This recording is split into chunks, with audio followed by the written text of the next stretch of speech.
Hi everyone, it's Angela from Cake Angel, and today I'm going to show you how to pipe a chrysanthemum. And for this I'm going to be using 3 different colours of royal icing. I'm using a stiff consistency so that they will hold their shape, and I'm using a tip 81.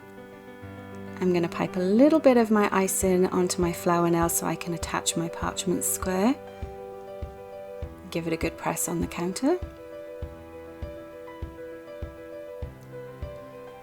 Okay, so let's have a quick look at tip 81. It's got almost like a rainbow shape to it, and for this flower you want to make sure that the curved edge is actually in contact with the flower nail, and then you're simply going to squeeze and pull and pipe small petals.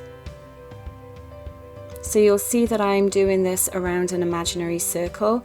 The icing that I put on the flower nail is actually working as a really nice guide for me to check that I am going around in a nice circle to replicate the shape of the flower. And don't worry if you have any mistakes with your petals, you can always scrape them off with a scribe tool and then do them again. And as we're replicating a flower, we can have a little bit of ruffles and nicks and things here and there on our petals, as that's what we would find in nature. So there's our first layer completed.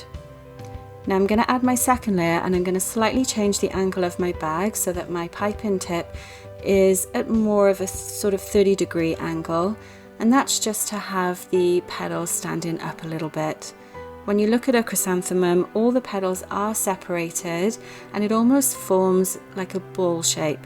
So we're just replicating that with the angle of our piping. I'm also piping in between the previous layer to give that effect of separation. And you can just tidy up any edges again with your scribe tool, or if you don't have a scribe tool, you can use a toothpick for this as well.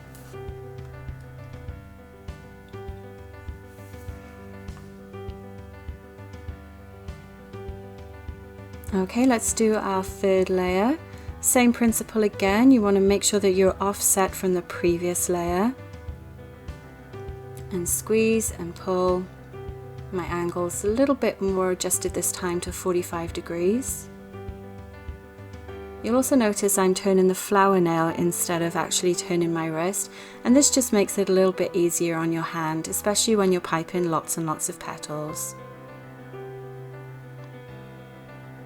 Just going to tidy that one up again. So the nice thing about using stiff consistency royal icing for flowers is that you have a lot of time that you can work with that icing to adjust it, change the shape of anything, and it isn't going to melt away into itself. It will hold its shape really, really well for you.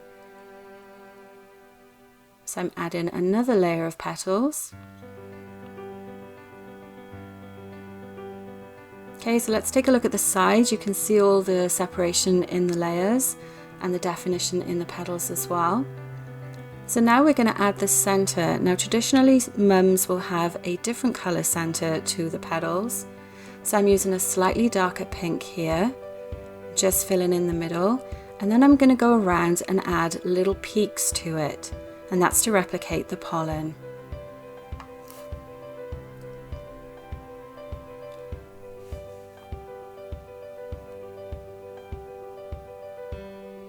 And as we're replicating pollen, we do want those peaks to stay nice and tall. So this is where your stiff consistency icing will actually do the work for you. And I have a little bit of a gap in the center, and our final step is to fill that with our yellow stiff consistency icing.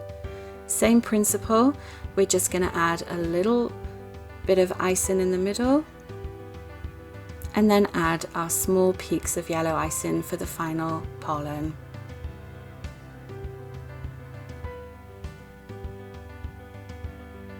And I think this is a great flower for fall. You can do this in all sorts of colors. They look really nice in yellow as well, and different variations of pink.